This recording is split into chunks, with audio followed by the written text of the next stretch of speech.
Welcome everybody. It's Wednesday night. It's youth night. You're here on YouTube Premiere. Welcome.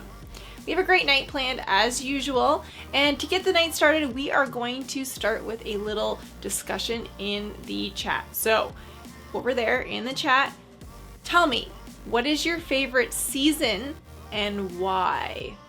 Let's go.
Okay, awesome. Sounds like there's lots of really good answers and a variety going on over there. But in case you're wondering, my favorite season is spring, and it's coming so soon. I just love when the snow starts to melt and the flowers start coming out of the ground and you can go for a walk without bundling up and putting on snow pants. I love spring. So typically now we'd go into a game, but your small group leaders have something planned during Zoom small groups tonight. So stick around for that. And we're gonna head into some worship now, followed by the last teaching session of this series. So here we go. Take it away, Hannah.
Okay, before we get started, we are going to get right into the YouTube chat, and the reason for that is I need to ask some rapid fire questions, okay? So we're going to start out with the first one. You're going to have 20 seconds to answer the question in the YouTube chat, but here it is. What do you think the best restaurant for fries is in London? Okay, 20 seconds in the chat.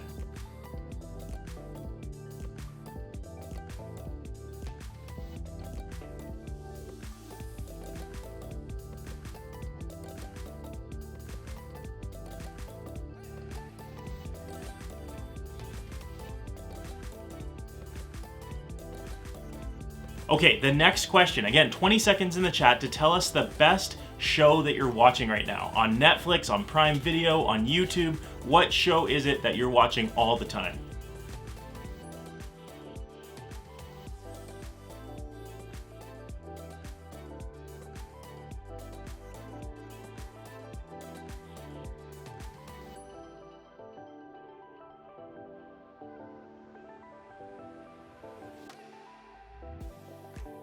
Okay, and last but not least, you have 20 seconds to tell me the best ice cream flavor. There's a million of them. What's your favorite?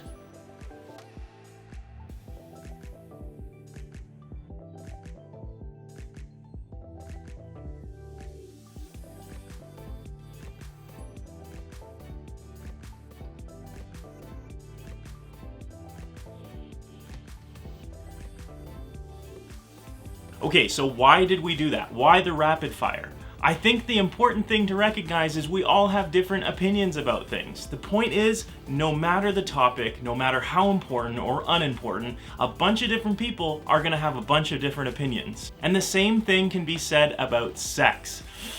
I don't know if you were expecting that one, but in the last few weeks we've been talking about sex and how there's a lot more to the story than we may have originally thought. We hear and see a bunch about sex from different people like friends or celebrities or parents or pastors, and we hear a lot about it in different places like in music or movies or TV or TikTok or Snapchat or health class or even church. And obviously with all those voices in the mix, we know that there are going to be some different opinions about what's good, what's not good, and what's best for you. But here's the thing, when it comes to conversations about sex, one of the biggest problems is that all of those opinions come with expectations. Now here's what I mean. First, there's the expectation to do more, to say more, and to be more. This really complicates the story. Think about it. There's pressure to feel more casual about hookups, or there's pressure to send pictures and texts, or there's pressure to pass along pictures that are sent to you, or there's pressure to experiment, or there's pressure to do what your partner wants you to do. There's pressure to keep up or to participate in conversations about sex. There's pressure to have more sex. There's pressure to know everything possible about sex, whether or not you're sexually active. And at the same time, there are all these other voices talking about consent and respecting other people's bodies and boundaries, which is really important. And then if you've hung out around the church or around Christians, there's even more voices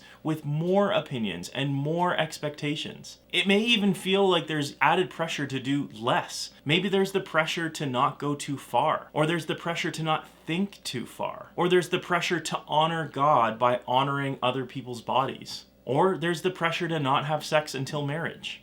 Now hear me out. I'm not saying that the things that I just listed are bad or wrong, but what I am saying is that you have a topic where different voices are saying different things and have different expectations for you on your life, and that can feel like you just can't win. No matter whether you decide to do more or less sexually, someone is going to think it's weird. Someone is going to think that it's wrong. Somebody is going to act like somebody else is convincing you to make a choice that's bad for you. So how do you make decisions for your life and your life story when everybody seems to disagree on what they should be? Well, that is a really good question, and it's a question that we've been asking for a long, long time. All of humanity has been asking this question. So before we answer the question, a little history lesson. You may know that the Bible is a collection of documents that are divided into two sections, the Old Testament and the New Testament. And some of these documents record history, some of them record poetry, and some are just letters to some people. So the New Testament is made up of all these documents that came after Jesus walked the earth. It begins with 4 documents written about the life of Jesus from 4 different people who either knew Jesus or knew people who did and interviewed them. We call these 4 historical documents the Gospels. And one of them was written by this guy named John, who was one of Jesus' 12 disciples. And he knew Jesus because he literally hung out with him for years. It's actually one of the reasons why so many people believe the events recorded in the Gospels are true, because John wasn't some random fan fiction author. He was actually an eyewitness writing about the things that he actually saw. In chapter 10, John records this moment where Jesus says something so amazing that I really think it has the potential to change how you and I see every decision about our lives. John writes that Jesus is talking to this group of Pharisees who really didn't like him. And as he spoke, he used stories of everyday things like sheep and farming to describe why he was there and what he was really like. Now, I understand that farming might not be like the thing that makes the most sense for you, but you have to remember these were ancient times and people always saw sheep and shepherds every day. He uses a few illustrations about sheep, robbers, and gates that they struggle to understand, but Jesus finally spells it out for them. He says this in John 10:10, "The thief comes only to steal and kill and destroy, but I have come that they may have life and have it to the full." If this sounds confusing, I get it, and you're not alone. In fact, John, just a few verses earlier, tells us that the religious leaders were confused too. But did you catch that last word? He says full. In the original language, that word gets used to talk about things that are superior and better than expected and beyond and over the top. In other words, John says that Jesus wants us to have life, but not just any life. He wants us to have more life and a better life. What's wild is that so many of us think that this is the opposite of what Jesus wants for us. It's tempting to think that God's goal for us is life minus all the good stuff. Life, but only the boring kind. Or life, but without anything exciting or enjoyable. And Jesus is telling this crowd of followers and us that it couldn't be farther from the truth. He's basically saying, I'm not a thief. I didn't come to steal or kill or destroy your life. That's not who I am. I came to make your life better and fuller than you could have ever imagined. The word that Jesus uses for thief here can be understood for like a trickster. Or think about like a con artist or someone who makes you think that they have your best interests at heart, but actually have a completely different motive. Basically, Jesus is saying that there are people who will make you think that they're for you, but they're not. But as for Jesus, he is actually for you. He's looking out for you so that you can have an amazing and full life that he intended for you. Honestly, that's why I think when it comes to your life, the people you date and the decisions you make in your private life, there is no better decision that you can make than to trust Jesus and follow his lead. Everybody else around you will have an idea or an opinion or an expectation about what you should or what you could do. But Jesus knows you. He doesn't just care about this one moment or this one decision or this one relationship. He cares about your whole life being better and fuller than you can imagine right now.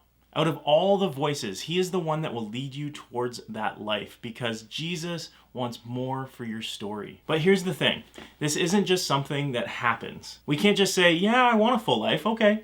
Thanks, Jesus. Help me get to that around the time that I turn 25. The truth is, Jesus doesn't want more for your life story later in your life.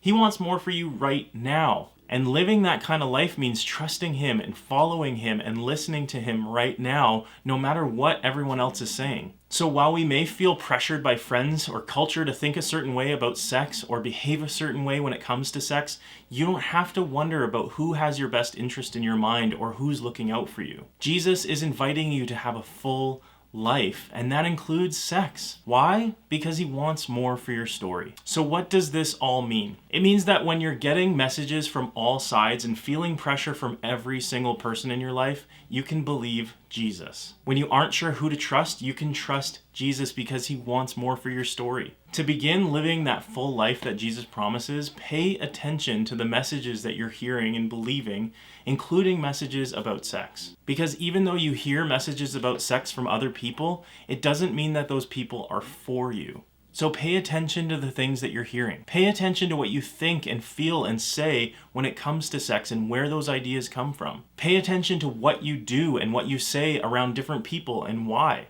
Be aware of who's pressuring you and why you feel pressure from them. And then be aware of how you may be pressuring others and what makes you want to pressure them. Pay attention to what Jesus is saying to you. A few verses after Jesus says he wants us to have life to the full, he refers to himself as the Good Shepherd. And then he says this, My sheep listen to my voice, and I know them, and they follow me. Remember, sheep and shepherds were a common thing back then, but you get the idea. The people who belong to Jesus listen to his voice. They follow him because he knows them better than anybody, and he can be trusted. They don't follow him because they're afraid of him. They follow him because being close to him is the safest place to be, and the same is true for you and me. Ultimately, the best decision that you can make for yourself is to listen to his voice and follow him. That's true about every single part of your life, not just the decisions that you're making about sex. Maybe for you, it's time to start reading his word for yourself or spending time with him daily. Maybe it means when a lot of voices are saying different things are best for you, you make sure that his is the one that you're listening to because he wants more for your story, more than any internet sites or more than any dating partners or friends or maybe even more than you do. Listen, I realize figuring out exactly what following Jesus looks like for your specific dating life or your specific decisions can be tricky. That's actually one of the major reasons why we have small groups and we have small group leaders. We want you to know that you have a place to talk about the things that are going on in your life and your current situations. When you aren't sure what it looks like to follow Jesus in this area or any other, you have people that you can go to who will help you figure it out. The truth is, sex is complicated. And like we've been talking about in the last several weeks, when it comes to sex, part of what makes it so complicated is that we only hear part of the story. We only hear one side. We only hear certain conversations, and there is always more to the story. That's why whether the voices around you are saying that you should be doing more or less, I want you to know that you can trust what Jesus says more than anyone else because Jesus wants more for your story. Okay, let's take a second to finish off by praying together. God, thank you for this reminder that you want us to live full lives in you. God, I think growing up in the church, sometimes we forget the fact that you want us to live these full lives. And it's not about doing things and not doing things, but it's about living in you and living a full life. And so, God, I ask that we would continue to work on that trust that we have in you.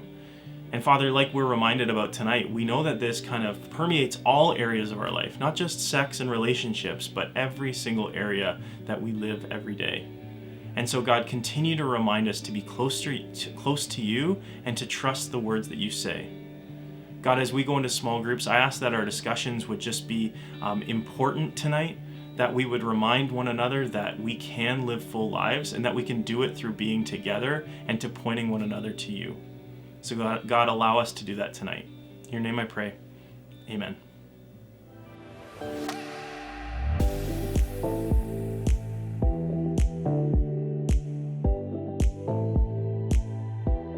And just like that, we wrap up our February teaching series. Thanks to David and Josh for bringing in that last bit of teaching tonight. Next week, we start a brand new series called Discipleship, and we'll be all together on one YouTube premiere with Maddie Eckert bringing in our first session. All right, now we're gonna head over to Zoom for our small groups. You're gonna have a game with your leaders and talk through some of the teaching today.